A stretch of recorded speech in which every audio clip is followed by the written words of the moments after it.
Hello there and welcome back to War Thunder.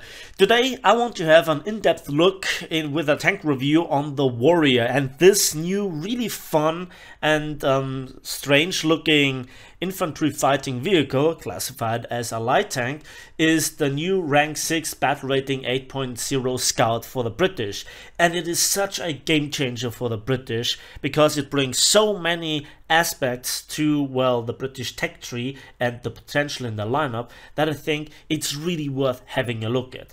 Of course, I will compare it with its Russian new counterpart, the BMP-2, but also the kind of first in the game, the Begleitpanzer 57 from the Germans, as well as the MX-13 HOT or HOT from the French, and yeah, that is actually a very interesting kind of comparison because the stats go wild into every direction, and especially in the direct comparison to the BMP-2.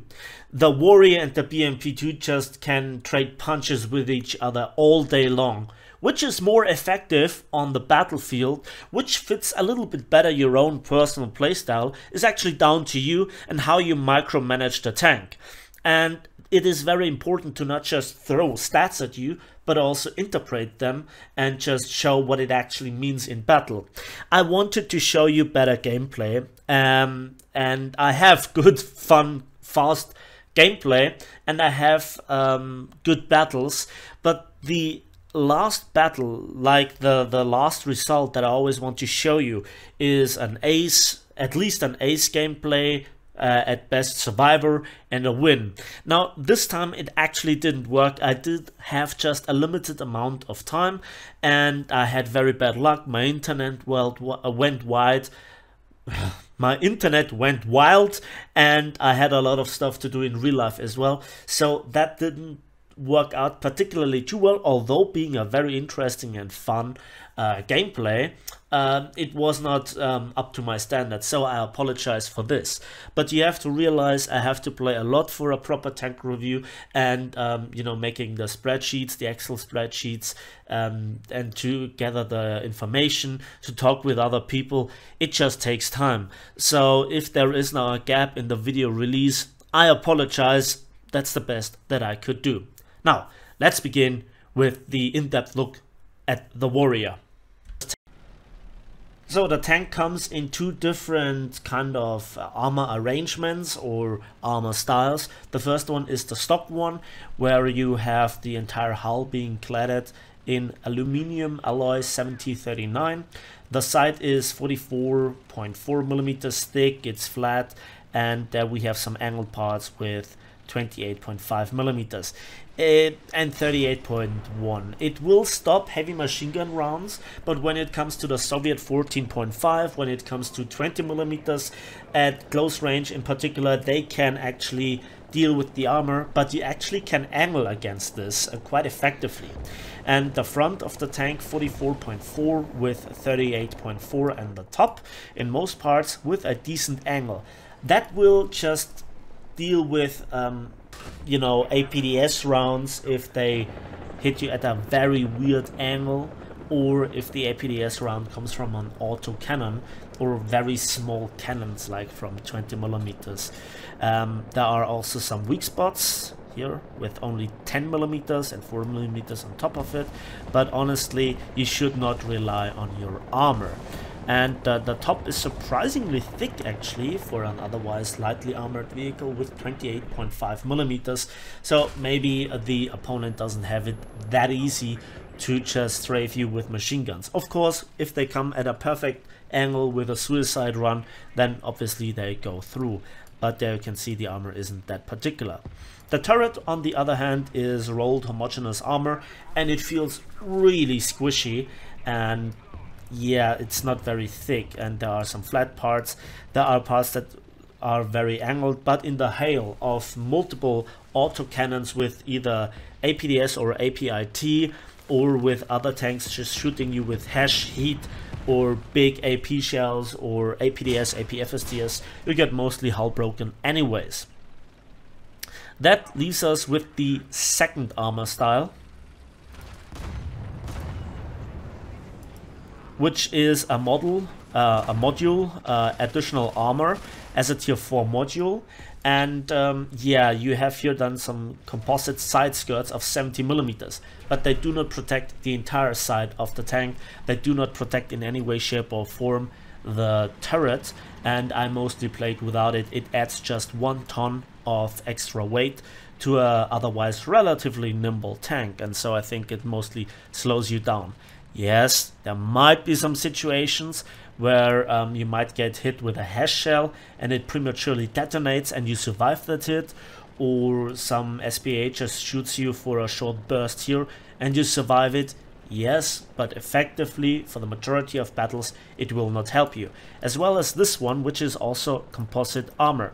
Now let's go to the X-ray and you immediately can see what the thinking process of this design was. Because if still get penetrated by an enemy tank or some sort of armor piercing shell, there you have the composite armor, and on this side the transmission and the engine should actually add as a shell blocker or just absorb the damage, even though it would just kind of kill the mobility of the tank.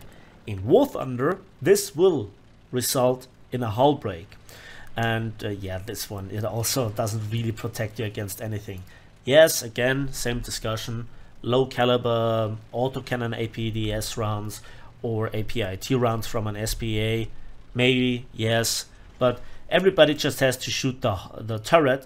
And as we can see, there are 2 out of 3 crew members, so that is then also a guaranteed kill shot. We have a big fuel tank in the middle, otherwise the tank is surprisingly empty, aside from those ammo racks in the middle. Should you take out any ammunition? Well, I think you should take nearly all of the ammunition with you, 222 rounds. You can obviously halve this, we'll come to this, how the autocannon works, how the ammunition is actually working later, but you also can see that we have up to 8 Atgms. Now those should be reserve Atgms, so overall the total amount should be 9 Atgms, with 1 already being in the launcher, but this might change in the future. So now I think we have the survivability, the armor. Let's talk about the mobility. And the mobility is an absolute plus point for the FV510 Warrior, because while it doesn't have the strongest engine, it is not the heaviest tank here in comparison. The 22.5 tons are resulting in 24.4 horsepower to ton ratio. If you choose not to use the add-on armor, you go down to 21.5 tons, and the horsepower to ton ratio increases to 25.6 horsepower to ton ratio, which actually increases the gap to the ones that you leave in the dust, quite literally. So the tank is fast and maneuverable. I think it is the best horsepower to ton ratio in this comparison, as well as the top speed, 75 kilometers per hour forwards and backwards with neutral steering. So you can see this is a completely new kind of taste for the British, which really are more like hull down and stabilizer, and APDS, APFSDS begins to go in and hash, but it's more like stationary hull down defensive location. The Warrior can flank around, the Warrior can put pressure on the enemy team, on the enemy's advance, and it also can spot, which is another plus point. Now let's talk about the business ends of the FV510 Warrior, and let's compare it with the BMP2. And I have to say it has very good gun handling, but it doesn't have a stabilizer. And the autocannon is not all that great, but the ammunition is. But then again, it relies more on the Atgms, which are actually better than the BMP2. So you can see they can trade punches all day long in a direct comparison, and this makes it so kind of amusing for me to have a tank with a special flavor. So what are we talking about? We are talking here about the 30mm L21A1 cannon that has 220 rounds. Looks like it just has half the ammunition of the BMP2, which is true, but they have the same reload for the clip, which is in the case of the Warrior a 6-round clip, but the rate of fire is atrocious with just 80 rounds per minute. That's not really convincing, and so it feels more like a single shot cannon. And in contrast, if you then come around a corner with the BMP2 that has a stabilizer and just duckers you down before you can even launch your ATGM, you kind of feel left in the dust. But that's not the entire story, because the BMP2 actually has to deal with the high rate of fire, so it can you know, be out of ammunition within under a minute if it goes really bad. And even in comparison to the Begleitpanzer 57, which has a much bigger gun, you know, the rate of fire is not all that great. It's like 2.5 times less. However, let's talk about the gun handling. The turret rotation speed is best in class with 60 degrees per second. But that's not the entire story, because the BMP2 actually has a stabilizer. So if it drifts around the corner, the stabilizer creates actually an even higher turret rotation speed. Just if you want to correct your aim with the BMP2, you have to actually deal with a lower turret rotation speed. But then again, we have more gun depression with -10, but we have less gun elevation. So, but still 45 degrees upwards is really nice. And the elevation speed, well, 30 versus 35, that is really kind of the trading deal between the BMP2 and the Warrior. They're not far off, and they have their own flavor, but leave the competition kind of in the dust in terms of rate of fire, in terms of durability, in terms of gun handling. They're just trading punches all day long. And that's the common theme with the FV510, if you haven't noticed already. Let's first talk about the ammunition for the gun, which is obviously the major damage dealer for some person's playstyle. Not for me though.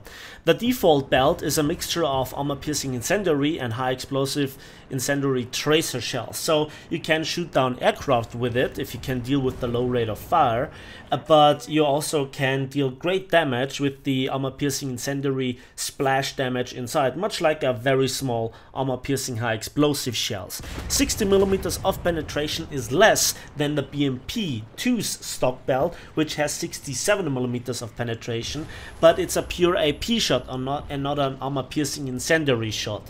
On the other hand, there is then the second belt, and that is the 30x170 APDS-T belt, which is actually a tier 1 modification, whereas the BMP2 has to research it as a tier 3 modification. So again, you kind of see where this is going. We have 110mm of penetration and sadly no further information, so no muzzle velocity and no weight of the shell. But it's rather a close quarters knife fight tool. At long range the accuracy is not very good, and also the penetration falls off quite dramatically. However, it kind of keeps a little bit the penetration versus angled armor a bit better, and that is 10% more penetration than the BMP2's APDS belt. But this is just the autogun or the autocannon part of the tank. Now let's talk about the ATGMs, and we have two different ATGMs, one upgraded, one much like with the BMP1 actually. But the Milan 1 is actually not a very bad rocket at all. 580mm of penetration, a range of 2 kilometers, and everything looks okay with this ATGM. But this is the stock ATGM. You obviously want the better one, which is the Milan 2 ATGM, and again range of 2 kilometers with 730mm of penetration. And I think this is a fast ATGM, it feels satisfying, and on a personal note, also the launch sound is really cool. 2 kilometers is effectively the range that you need. Rarely you have to shoot a tank at long ranges. In conjunction with your autocannon, you want to get close for the ATGM at a range of 1 kilometer, and for the autocannon sub 300 meters. And I think this is kind of where it gets interesting, because we have a lot of city fights with this tank in the first place. So maybe sometimes you have to use the autocannon to shoot down something that is in the line of fire between you and the enemy tank before you can launch the ATGM. So you have to think about this tactic, much like I showed excessively in my BMP1 review. Now I want to actually draw your attention to this rather large spreadsheet, but it is worth it. So there you can see the ammunition in comparison, but on the very right end you can see the Atgms. I mean, while you don't have the massive 800 millimeters of penetration from the Hot rocket to be seen on the Raketenjagdpanzer II Hot from the Germans or the AMX 13 Hot, you don't actually need it. Furthermore, you have 8 of them, which makes you one of the vehicles with the largest amount of Atgms, with the exception of course of the pure Atgm carriers. And I think this overall results in the tank being independent from capture zones. So the low rate of fire with the still decent amount of ammunition together with the good amount of Atgms, if you play it right, makes you just being able to be independent from teammates, independent from going into capture zones to refill. If there is the chance, obviously you should take it. But this is the great contrast to the BMP2, which is more like a party tank and just can run out of Atgms very, very fast, can run out of ammunition for the main gun very, very fast, and then it is actually bound to keep itself near or within a capture zone, and that makes it also very vulnerable for air attacks and tanks closing in from numerous sides, because they just know that there is a tank in there. The great strength of the FV510 Warrior is therefore to sneak around the sides, spot for your team, and concentrate on the very important targets to slow down the enemy's flanking process and just give a lot of support for your team. Again, you can help repair enemies to repair. You can help spotting the enemies, disabling them, be part of the fight, good gun handling, and again you can stay in the fight for quite some time. And that brings us now to the last gameplay.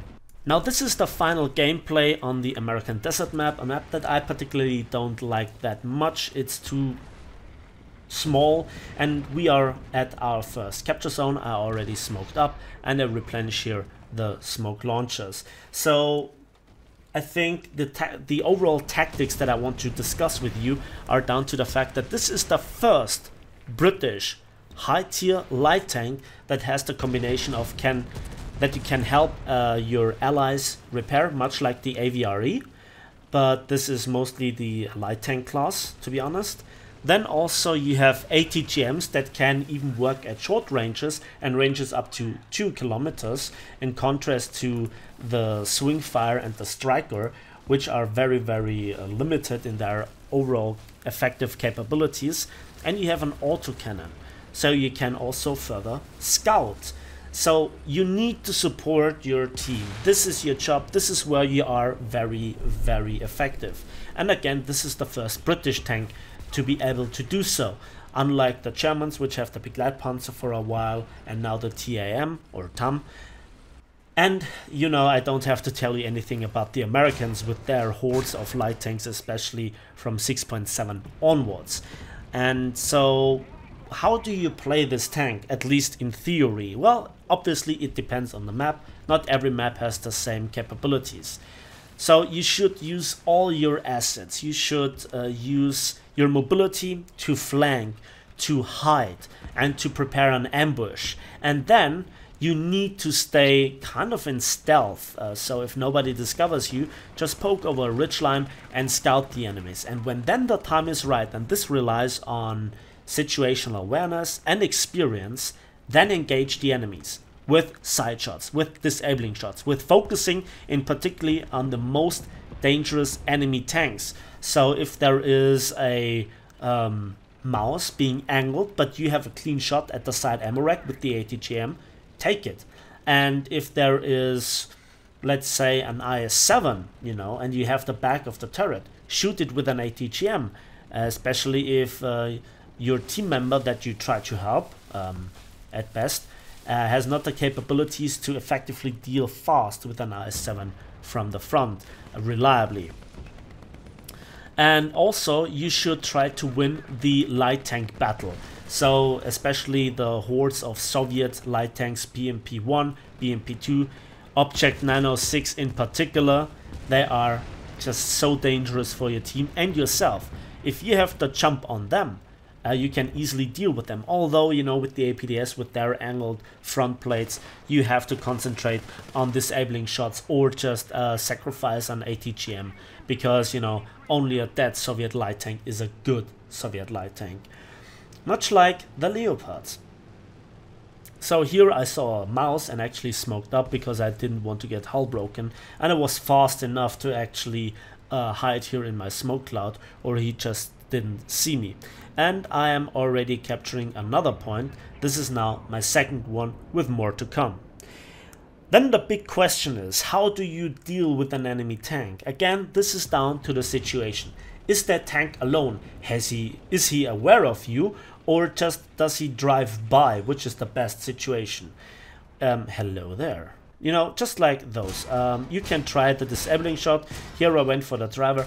Just simply screwed up the shot at the gun barrel, but I was confident that I could try it for long enough with the gun, and I always had the safety of using the ATGM as a finishing option, because it can penetrate every tank with ease from the side. There I saw then an RE251, and now I have to defend my base because he's already going for it. So the enemy team was pressuring hard, they never gave up, our team never gave up, and now the fight is going on again in the middle of the map. So again, down to the question, how do you engage an enemy tank? If you have a clean shot with the ATGM, if he stops and takes aim, then you know where to shoot, especially the Soviet ones. And for lighter protected or not as heavily armored targets, you can use obviously the autocannon. But the problem with the autocannon, it takes a while to deal with the enemy, and it's pretty loud. And so you give your position away, and then the enemy spots you with the machine gun, you're spotted on the enemy's minimap, and then you lose one of your major advantages, which is the factor of surprise and just, you know, the stealth that you kind of lose. Furthermore, should you shoot at aircraft? Well, you certainly have the capabilities, 30 degrees of turret rotation speed, but your rate of fire is obviously not as good. And you're fighting together with the Americans, and usually it's the Americans that spam planes and bring out helicopters at around this battle rating early game. So, sadly I didn't here destroy the Leopard's combat capabilities. Now the gun breach is out and I charge him down, and I think this shows also the limitations.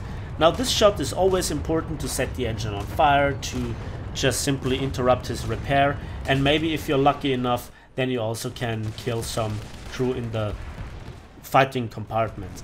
Now here I couldn't take him out effectively. The gunner together with the driver were just at a very unlucky spot, so he actually bailed out and gave me the kill. And B is already decaptured again. So in we go, and let's see what we will find in there. There's a lot of bullet hail coming in from an American heavy. That's sadly just the bug with the machine guns currently going on. The ammunition on the Coelian does not get set off, but here I take a random shot and actually kill the driver and blow up the ammunition, and that's my 4th kill, and we are again in another capture zone. So sadly he doesn't realize that he has this bug, or he's just America machine guns. I don't know, whatever. 4th cap. So again, shooting at aircraft, it's the very same situation. Of course, if somebody is making an attack run on you and you're spotted anyways, or you're caught in a very bad situation, try to shoot him down. The APDS seems to have a great muzzle velocity, and your rate of fire is still better than with most other tanks. So you can obviously gun him down. Also, your turret rotation speed and your gun elevation speed and also your elevation angle of 45 degrees are not bad, to be honest. So you have a lot of tools. It's down to you to use them properly. And you know, if somebody's shooting at you, you have done probably something not right. I think shooting at aircraft is very obvious. It attracts other aircraft, it attracts helicopters maybe, but certainly it attracts the attention of enemy tanks. If you have worked your way very hard into a flanking position and you are completely busy with spotting enemy tanks, with just concentrating on the most dangerous tanks for your team, then why should you give the situation, your position away? So that is always something that you should take into account, to just ask yourself the question if it's worth. Sometimes there are situations like the upcoming one where I think it pays off, because the enemy knows that I'm in A. I am literally showing on the map where I am, because now I'm even capping. So this Japanese fighter, think to myself, should I shoot him, should I not? Currently he's not aware of me, or he just does this loop to concentrate on another target. But I'm nearly finished with capturing the point.